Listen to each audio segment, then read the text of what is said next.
Good morning. स्वागत है आपका।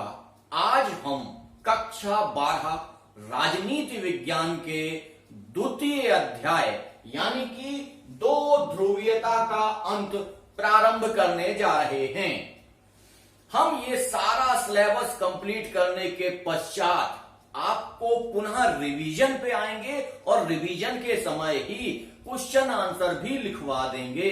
क्वेश्चन आंसर में आप लोगों को दिक्कत आ रही है, कई लोगों ने मुझे बताया है कि सर क्वेश्चन आंसर में दिक्कत आ रही है, तो क्वेश्चन आंसर हम रिवीजन के दौरान लिखवाएंगे। आपको पूरा का पूरी व्यवस्थित अध्ययन करवाएंगे। आपको यहां से अतिरिक्त कहीं जाने की आवश्यकता नहीं है।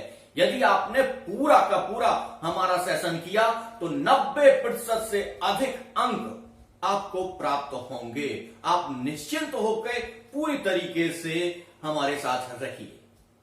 अब देखते हैं दो ध्रुवीयता का अंत। क्या है दो ध्रुवीयता? द्वितीय विश्व युद्ध के पश्चात जब संपूर्ण विश्व दो ध्रुवों में विभाजित हो गया था और दो ध्रुवों में विभाजित होने के पश्चात शीत युद्ध प्रारंभ हो गया और शीत युद्ध लगातार चलता रहा। उसी समय एक घटना घटी। क्या घटना थी वो? 9 नवंबर 1989 को जर्मनी का एकीकरण हुआ। जनता द्वारा बर्लिन की दीवार को तोड़ दिया गया। क्या? अभी आपको हम समझाते हैं, यहां से समझ लीजिए कि मान लीजिए यूरोप, ये पूरा यूरोप है और यूरोप में ये पश्चिमी यूरोप है और ये पूर्वी यूरोप है और बीच में जर्मनी के बर्लिन से एक दीवार खींच दी गई थी, एक विभाजन कर दिया गया था। यही विभाजन बाद में जाके समाप्त कर दिया गया। इसको समझ लीजिए कि पश्चिमी यूरोप के जो देश थे वो पूंजीवादी थे और अमेरिका समर्थित थे, जबकि पूर्वी यूरोप के देश साम्यवाद के समर्थक थे और सोवियत संघ के द्वारा संचालित होते थे या चलते थे। एक समय ऐसा आया कि इन साम्यवादी देशों को पूंजीवादी देशों की प्रगति से यह एहसास हुआ कि इस दीवार को समाप्त कर देना चाहिए। तब इन्होंने 9 नवंबर 1989 को जर्मनी के एकीकरण करते हुए जनता द्वारा बर्लिन की दीवार को तोड़ दिया गया। क्या हुआ? बर्लिन की दीवार को तोड़ दिया गया। यहीं से आप देख लीजिए कि जब बर्लिन की दीवार तोड़ दी गई और पूर्वी यूरोप के देश पश्चिमी यूरोप के देशों की तरफ जाने लगे, आकर्षित होने लगे, यहीं से दो ध्रुवीय विश्व की समाप्ति के संकेत मिल चुके थे। यह स्पष्ट समझ में आने लगा था कि अब साम्यवाद के साथ सोवियत संघ का विघटन भी प्रारंभ हो गया था। आइए देखते हैं कि 25 दिसंबर 1991 में मिखाइल गोर्बाचोव ने इस्तीफा दिया और 26 दिसंबर 1991 में सोवियत संघ का विघटन हो गया। विश्व में दो ध्रुव थे, उसमें से अब एक ध्रुव ही बचा और विश्व में एक नई परंपरा की शुरुआत हो गई। एक ध्रुवीय विश्व प्रारंभ हो गया। अब देखते हैं कि सोवियत संघ के विघटन से पूर्व सोवियत संघ में क्या क्या स्थितियां थीं, किन कारणों से यह विघटन हुआ, क्या वैसी परिस्थितियां बनी जिससे सोवियत संघ के विघटन को बढ़ावा मिला। देख लीजिए, शीत युद्ध काल में 1961 में जर्मनी का विभाजन बर्लिन की दीवार के माध्यम से किया गया था। यानी कि 1961 में यह बर्लिन की दीवार शीत युद्ध काल में बनाई गई थी, जो बाद में 9 नवंबर 1989 में समाप्त कर दी गई। पूर्वी जर्मनी की जनता के द्वारा इस दीवार को तोड़ दिया गया। अब हम लोग देख लेते हैं कि किस तरीके से सोवियत संघ का जन्म हुआ और वो किस विचारधारा पर आगे चल रहा था। 1917 में रूसी क्रांति के माध्यम से 15 गणराज्यों ने मिलकर सोवियत संघ का निर्माण किया, जिसे यूएसएसआर भी कहा जाता है। इस रूसी क्रांति को बोल्शेविक क्रांति के नाम से भी जाना जाता है। इसमें शासन की व्यवस्था को साम्यवादी रूप प्रदान किया गया था और इसके नेता लेनिन थे। अब हम देखते हैं कि यह साम्यवाद है क्या। साम्यवाद की विचारधारा कार्ल मार्क्स से प्रारंभ होती है।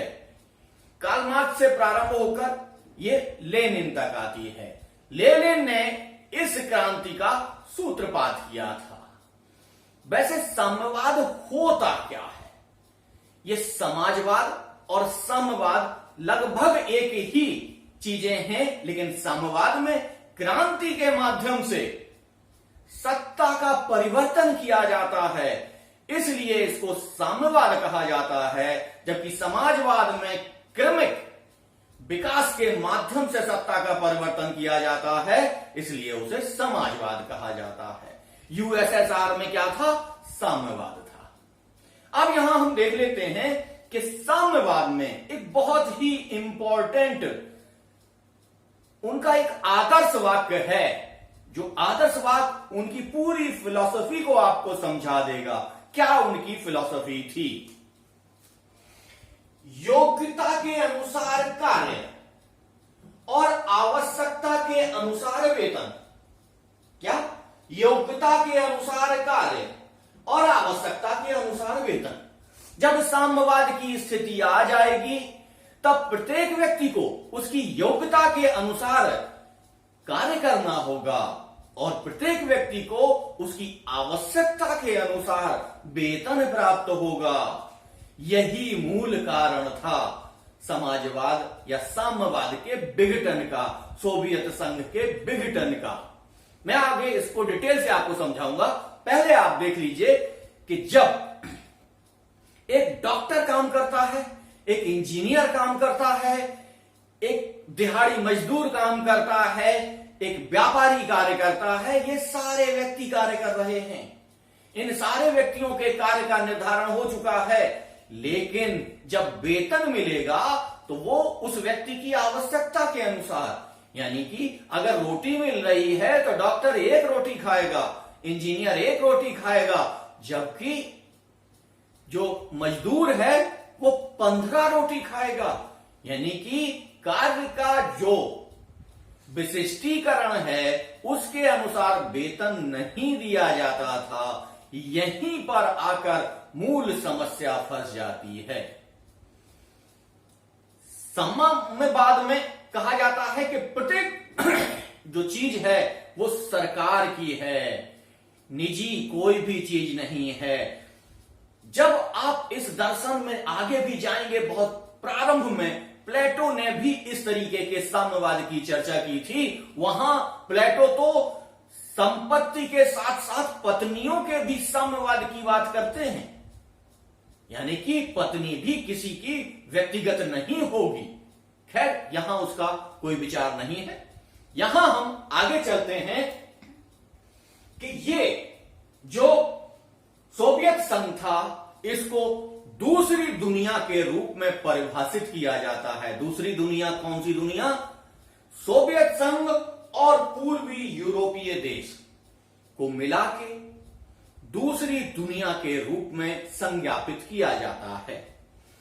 जब दूसरी दुनिया विघटित हो गई, तब संसार में केवल एक ही ध्रुव बचा, पूंजीवादी ध्रुव, और अधिक से अधिक लोग, अधिक से अधिक देश उसी पूंजीवादी गुट में सम्मिलित होते चले गए। यहां पे हम देखते हैं कि सोवियत संघ की विशेषताएं क्या थी, किन किन आधारों पर वो आगे चला। नंबर 1, खनिज संसाधन। सोवियत संघ के खनिज संसाधन भरपूर थे, बहुत अधिक मात्रा में थे।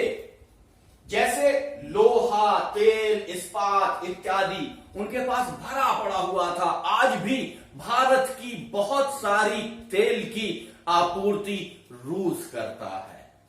जब भी खाड़ी संकट या कुछ ऐसी स्थितियां बन जाती हैं तो हम सारा तेल आयात रूस से करते हैं। तो आप सोचिए कि वहां तेल के कितने बड़े भंडार हैं। दूसरा, संचार प्रणाली वहां की बहुत अच्छी थी। सोवियत संघ की संचार प्रणाली भी अच्छी थी। तीसरा, आवागमन के साधन बहुत अच्छे थे, यानी कि यातायात के साधन बहुत अच्छे थे। राजधानी से शहरों तक, शहरों से कस्बों तक, कस्बों से गांव तक, गांव से इंटीरियर तक सड़कें बनी हुई थीं। उन पे यातायात के लिए बसें और ट्रेनों की इतनी सुविधा थी जिसकी कोई सीमा नहीं है। आज भी यातायात में सोवियत संघ को बहुत प्रमुखता दी जाती है। अगला है, घरेलू उपभोक्ता उद्योग भी बहुत अच्छा था। सोवियत संघ में जो घरेलू उपभोक्ता सामान बनाए जाते थे वो भी बहुत अच्छे स्तर के होते थे। नंबर 5, वस्तुओं की गुणवत्ता अच्छी थी। वस्तुओं की गुणवत्ता अच्छी थी, लेकिन अमेरिका की तुलना में उतनी अच्छी नहीं थी। अमेरिकी वस्तुएं ज्यादा अच्छी हुआ करती थी। छठवां है, जनता के लिए न्यूनतम जीवन स्तर सुनिश्चित किया गया था। अगला है, शिक्षा, स्वास्थ्य एवं लोक कल्याणकारी वस्तुएं रियायती दरों पर उपलब्ध थीं। यानी कि शिक्षा, स्वास्थ्य, सफाई, इन सारी मूलभूत आवश्यकताओं को बहुत ही रियायती दर पर सोवियत संघ अपने नागरिकों को प्रदान करता था। बेरोजगारी नहीं थी। आज भारत सबसे ज्यादा किस समस्या से परेशान है? बेरोजगारी से। लेकिन वहां पे क्या था? बेरोजगारी नहीं थी। अगला है, संपूर्ण संपत्ति राज्य की थी और निजी स्वामित्व का कोई महत्व नहीं था। क्या था? संपूर्ण संपत्ति राज्य की थी, निजी संपत्ति नहीं थी। यही मेन कारण है उनके विघटन का। लास्ट जो पॉइंट है वो है, अत्यधिक प्रशंसनीय कार्य के लिए किसी भी प्रकार के प्रोत्साहन और पुरस्कार की व्यवस्था नहीं थी। अब आप देख लीजिए कि जो व्यक्ति बहुत अच्छा कार्य कर रहा है वो भी वैसे ही है, जो व्यक्ति कोई कार्य नहीं कर रहा है वो भी वैसे ही है, उसको भी सारी सुविधाएं मिल रही थी। इन सब स्थितियों को देखते हुए प्रतियोगिता, प्रतिस्पर्धा की कोई भी स्थिति वहां पे मौजूद नहीं थी। यदि आप बहुत अच्छा कार्य कर दें तब भी प्रशंसा नहीं होती थी, तब भी कोई पुरस्कार नहीं मिलता था। इसलिए उस समाज में, यूएसएसआर के समाज में, जिसे सोवियत, साम्यवादी सोवियत गणराज्य कहा जाता है, उस समाज में किसी भी प्रकार की व्यक्तिगत चीजें नहीं थी। खेती भी राज्य की होती थी, सामूहिक होती थी। उद्योग भी राज्य के थे, सामूहिक थे, उनमें सामूहिक कार्य किया जाता था। इस तरीके से सारी की सारी चीजें जब राज्य की थी तो उनमें प्रोडक्टिविटी कम हो गई, उनकी गुणवत्ता कम हो गई। ऐसी स्थितियों में, ऐसी परिस्थितियों में लोग इस व्यवस्था से ऊबने लगे। इस व्यवस्था से ऊबने के पश्चात वो उसी समय विद्यमान पूंजीवादी व्यवस्था की तरफ देखने लगे। पूंजीवादी व्यवस्था में लोग प्रगति पे प्रगति करे चले जा रहे थे और किसी भी प्रकार की प्रगति सोवियत संघ में नहीं हो रही थी। यही मुख्य कारण थे कि सोवियत संघ में इन्हीं सारी परिस्थितियों के अनुसार एक मना स्थिति हो गई, एक एलिनेशन आ गया।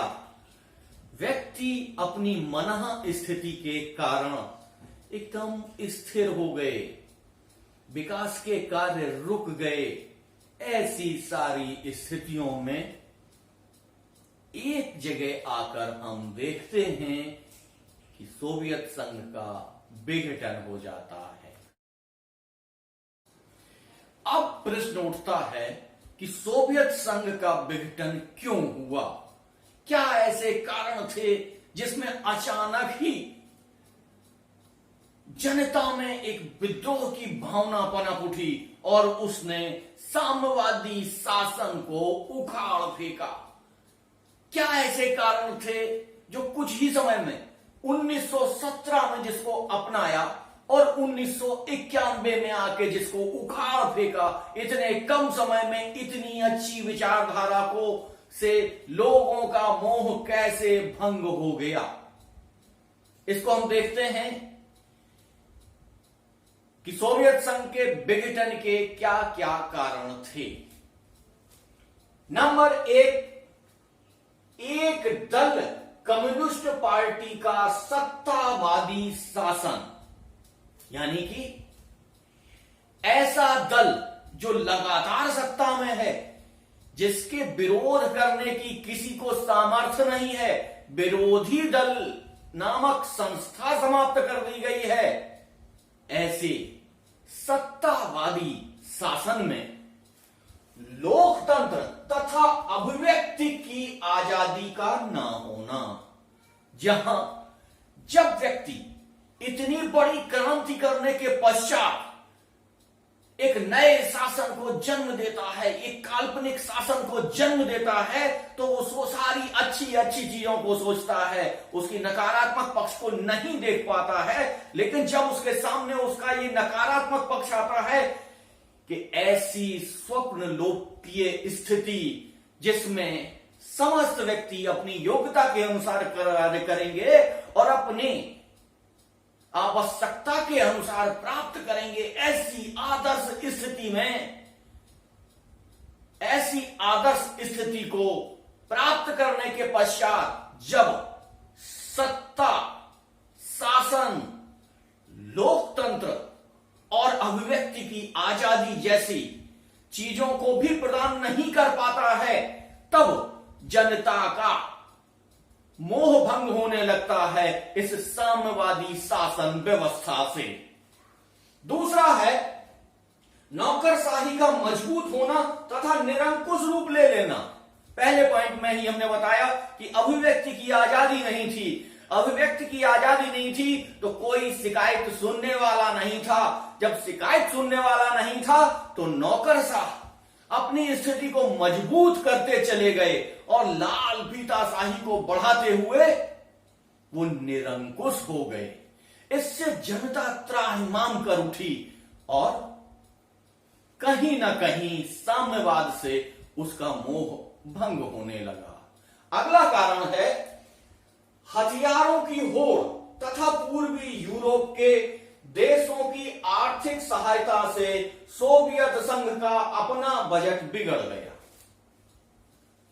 यानी कि शीत युद्ध की अंधी दौड़ में भागते हुए हम ये भी हथियार ले लें, हम ये भी हथियार बना लें, हम ये भी हथियार खरीद लें और हम अपने साथ दुनिया के बहुत सारे देशों को मिला लें।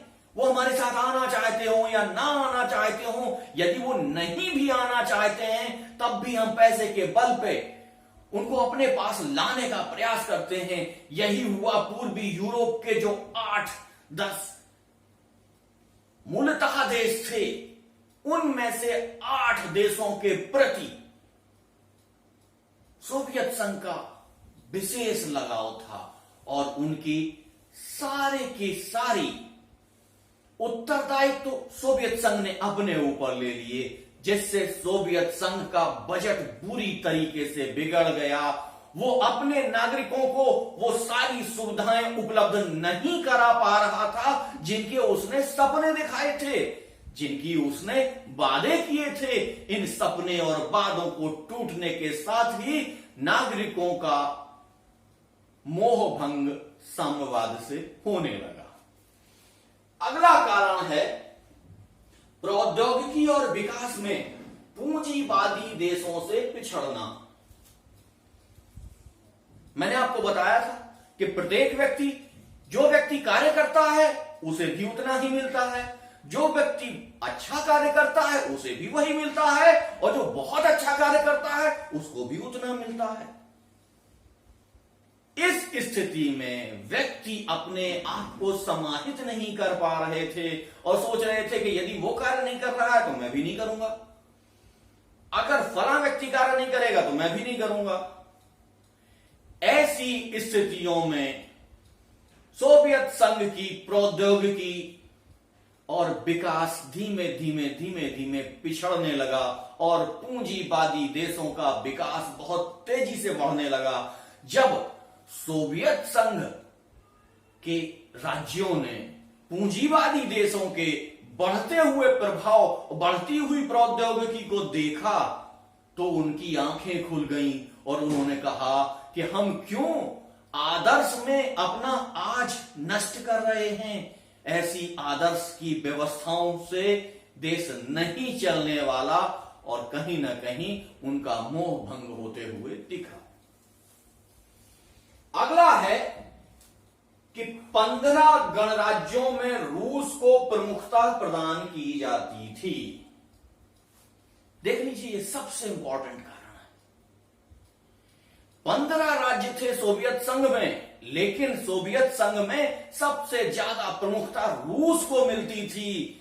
अन्य सारे गणराज्य जो थे उन्हें कहीं ना कहीं निग्लेक्ट किया जाता था। यही वो भावना है जो भावना कहती है कि जब हम सारे लोगों ने मिलके एक समझौता किया कि हम सब स्वतंत्र गणराज्य आपस में मिलके एक संघ बनाएंगे, तब रूस को प्राथमिकता क्यों दी जाती है। यदि रूस ही ज्यादा है तो हम लोग क्या कम हैं?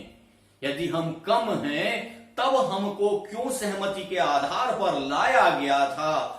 ऐसी स्थितियां जब गणराज्यों को दिखनी शुरू हुई तो निस्संदेह उनके अंदर एक आत्मग्लानि, डिप्रेशन पैदा होना शुरू हो गया, जो एक साम्यवाद के विरुद्ध उनका मोह भंग होने का कारण बना।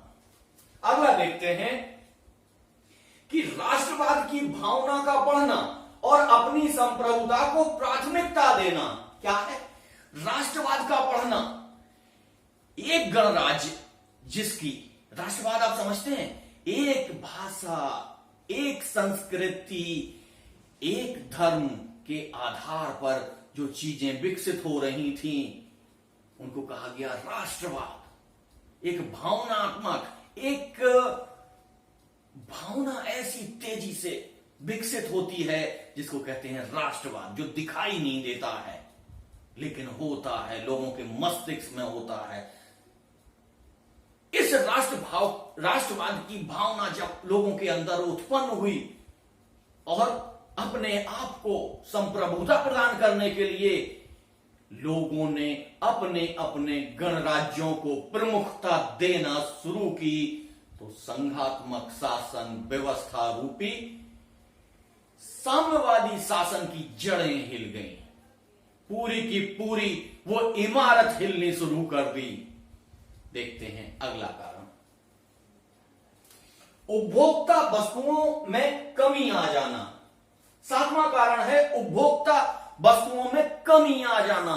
एक तरफ जब विशेषताएं देख रहे थे तो हमने देखा था कि रूस में एक सुई से लगा के एक हेलीकॉप्टर तक, एक फाइटर प्लेन तक बनाया जाता था, लेकिन आज की स्थिति क्या हो गई थी?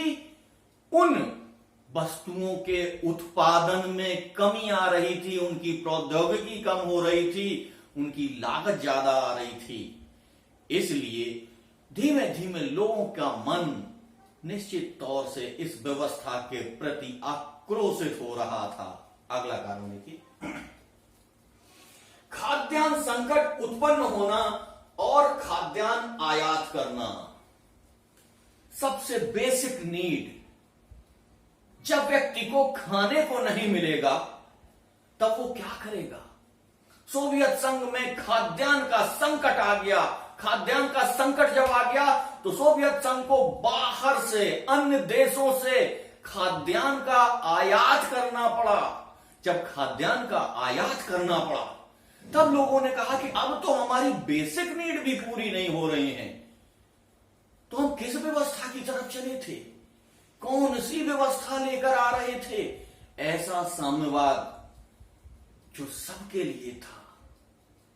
आज ऐसी स्थितियां पैदा हो रही हैं कि जो सबसे निरंकुश हो रहा है, सबसे सत्तावादी हो रहा है, तो कहीं ना कहीं जनता का मोह इससे भंग होता चला गया।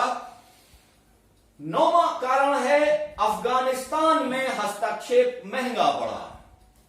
सोवियत संघ ने 1979 में अफगानिस्तान में हस्तक्षेप किया, जो सोवियत संघ को बहुत महंगा पड़ा। सोवियत संघ की स्थिति वैसे ही खराब थी और एक अन्य देश में जाके उन्होंने हस्तक्षेप किया, अपनी सेनाएं भेजी और अपने धन को खर्च किया।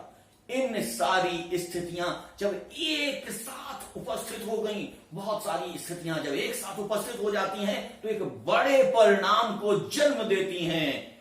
यही हुआ, बड़ा परिणाम आपके सामने आया कि सोवियत संघ का विघटन हो गया और साम्राज्य और साम्यवाद, जो साम्राज्यवाद का रूप ले रहा था, धराशायी हो गया। अब हम देखते हैं कि सोवियत संघ के विघटन के पश्चात, सोवियत संघ के विघटन के पश्चात क्या परिणाम आए, दुनिया को क्या चीजें फेस करनी पड़ी। देखते हैं। पहला है शीत युद्ध की समाप्ति। सोवियत संघ का जब विघटन हो गया, दुनिया 2 ध्रुव से 1 ध्रुव की तरफ चल दी, तब शीत युद्ध का कोई अर्थ ही नहीं रह गया। शीत युद्ध तो तभी था जब 2 महाशक्तियां थीं, दोनों युद्ध की तैयारियां कर रही थीं, लेकिन अब एक शक्ति, महाशक्ति समाप्त हो गई, तो एक ही शक्ति बची और उस शक्ति के बचने के बाद शीत युद्ध का कोई अर्थ ही नहीं रह जाता है।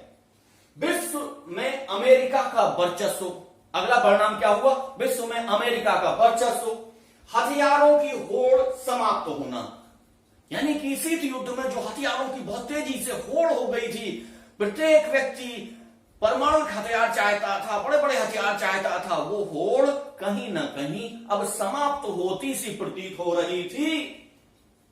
अगला परिणाम था सभी गणराज्यों को स्वतंत्रता प्राप्त हुई। रूस को सोवियत संघ का उत्तराधिकारी बना दिया गया, उसे सुरक्षा परिषद में स्थायी सदस्य बनाया गया। शक्ति संबंधों में परिवर्तन हुआ। क्या हुआ? शक्ति संबंधों में परिवर्तन हुआ। कहीं ना कहीं सोवियत संघ के विघटन के बाद विश्व एक ध्रुवीय होने लगा, लेकिन चीन और रूस के उदय से इस प्रक्रिया में कहीं ना कहीं खलल पैदा हो रहा था। साम्यवादी, अगला परिणाम था साम्यवादी विचारधारा पर प्रश्न चिन्ह लगने लगे। यानी कि साम्यवाद जो एक बहुत ही काल्पनिक आदर्शवादी विचारधारा थी, एकदम आदर्श की बात करती थी, जैसी चीजें हो नहीं सकती वैसी बात करती थी, अब उस पर प्रश्न चिन्ह लगने लगे कि देखिए इसका प्रयोग किया गया सोवियत संघ में और उस प्रयोग को पूरी तरीके से असफल पाया। तो निश्चित तौर से साम्यवाद उस श्रेणी की विचारधारा नहीं है जिस श्रेणी की विचारधारा हम उसको समझ रहे थे। कल हम शॉक थेरेपी और भारत पर क्या प्रभाव हुए सोवियत संघ के विघटन का, ये पढ़ेंगे। Thank you.